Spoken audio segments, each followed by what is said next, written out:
आज चाहिँ हामीले घरमै मोमो खाने तयारी गरिरहेका छौँ। त्यसको लागि मैदा लियौँ। मैदामा 2 चम्चा जति घिउ राखेर त्यो पिठोलाई राम्रोसँग माडेर एउटा डो बनायौँ। त्यसलाई चाहिँ एकछिनको लागि छुपेर राखिदियौँ। त्यसपछि हामी लाग्यौँ किमा बनाउनेतर्फ।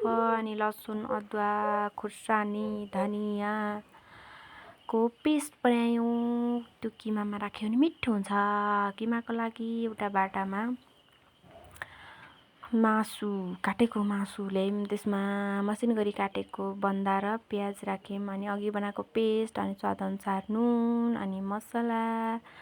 त्यसपछि हामीले राख्यौँ बेसार अनि मोमो मसला। अनि पछि आफ्नो स्वादअनुसार अजिना पनि राख्न सकिन्छ। अनि त्यसलाई चाहिँ तातो तेलले झ्वाइँ झान्यौँ। अनि झानेपछि त्यसलाई चाहिँ मोल्नु पर्यो। मोमो खाने भनेर कोही फेरि कस्तो दाँत देखाउँदै खुसी भएन, दाँत पनि छैनन् फेरि। अनि राम्रोसँग मोलिसकेपछि त्यसलाई पनि एकछिन साइडमा राख्थ्यौँ छोपेर। मोमोको किमा हाम्रो रेडी भयो है त। यति भएपछि अनि त्यसपछि हामी लाग्यौँ अचार बनाउनुतर्फ। अनि प्यान तताएर त्यसमा तेल राखेर जिरा, मेथी अनि पछि लसुन, अदुवा राख्यौँ। लसुनले चाहिँ एकदम मिठो टेस्ट ल्याउँछ। अनि पछि त्यहाँ राख्यौँ हामीले टमाटर एकछिन फुटेपछि हामीले राख्यौँ नुन पछि अनि बेसार। त्यसपछि थोरै अजिना पनि राख्यौँ, मिठो हुन्छ नि त। त्यसपछि खुर्सानी राख्नै पर्यो चटनीमा।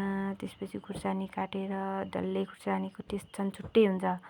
खुर्सानी राख्यौँ। त्यसलाई चाहिँ मिक्सरमा पिस्नको लागि राख्यौँ। यसलाई चाहिँ सिलौटोमै पिस्न सकिन्छ। अनि हामीले चाहिँ तिल अनि आलस, टिमुरको छोप राख्यौँ। अनि धनियाँले टेस्ट छुट्टै ल्याउँछ। त्यसलाई चाहिँ खुइँ मिक्सरमा पार्यौँ। त्यसलाई चाहिँ सिलौटोमा पिस्यो भने झन् मिठो हुन्छ है मिक्सरमा भन्दा। अनि हामीले चाहिँ पिस्न धो भएर हेर्नु न कति मिठो अचार बनेको थियो। त्यसपछि अचार यस्तो मिठो बनेको थियो कि यस्तो मिठो बनेको थियो भोइस ओभर गर्दा गर्दै कहाँ पुग्यो हौ।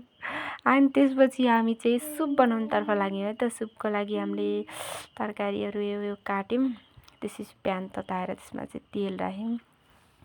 अनि तेल राखेपछि त्यहाँ फुरायौँ हामीले मेथी अनि जिरा।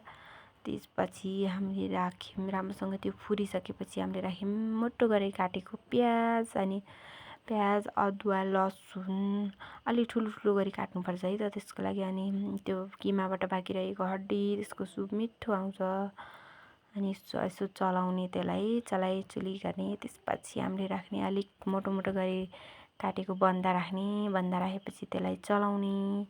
अनि चलाएर त्यो हल्का पाकेपछि हामी त्यसमा राख्छौँ नुन, राख्छौँ बेसार, राख्छौँ मसला राख्छौँ। अनि खुर्सानी पनि राख्छौँ, टमाटर पनि राख्छौँ।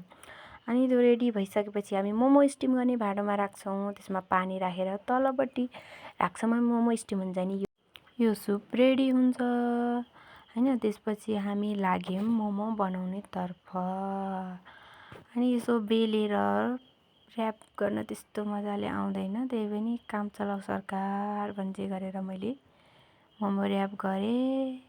राम्रै जस्तो देखिएछ हेर्दा त हैन मोमो ऱ्याप गरेँ। अनि त्यसपछि हामी मोमो ऱ्याप गऱ्यौँ अनि ऱ्यापिङ गर्दै मैले मस्तै मोमोहरू ऱ्याप गरेँ। हामी सबैजना मिलेर मोमो ऱ्याप गऱ्यौँ। आफ्नो क्षमता देखायौँ है त हाम्रो यति नै हो क्षमता। ठिकै देखियो नि तर। अनि त्यसपछि हामी सबैजनाले मोमो बनायौँ। आफूले जस्तो जानिन्छ त्यस्तै सिक्न पनि सिकिन्छ नि त। अनि अब होटलले जस्तो कहाँ पर्फेक्ट बनाउन सकिन्छ र। अनि त्यस्तै गरी हामीले मस्तै सबै मोमोहरू ऱ्याप गऱ्यौँ। अनि सबैजना मिलेर सबैजनालाई खाना हतार भइराखेको थियो। मोमोको बासना आइराखेको थियो। मैले चाहिँ धेरै जस्तो मोमो चाहिँ मैले नै ऱ्याप गरेँ। किनकि उनीहरूले भन्दा मैले अलि जानेको थिएँ अरे क्या आज। अनि यो भोइस ओभर चाहिँ मैले फर्स्ट टाइम गरेको। अनि त्यही भएर यो आएन क्या, लेखेर गर्नुपर्ने रहेछ। अनि यतिको लागि के लेख्नु भने अनि हाम्रो मोमो चाहिँ यस्तो भएको थियो। अनि ट्याक हामीले के अरे राइस कुकरमा राखी जुगाड हो कि के भन्छ यसलाई।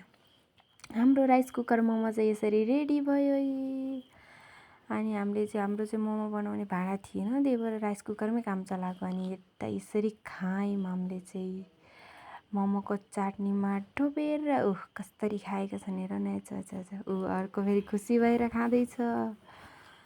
अनि यसरी चटनीमा डुबेर सबैले मिठो मिठो मिठो मिठो मिठो मानेर मोमो खायौँ साथीहरू।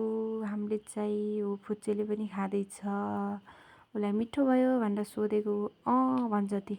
अनि यस्तो यस्तो हातको इसारा पनि गर्छ कि ती अझ मिठो भयो भनेको अरे उसको हिसाबमा। यता मैले पनि मिठो मिठो मिठो मानेर खाँदैछु। यसरी हाम्रो मोमो खाने कार्यक्रम सकियो है त। By by by.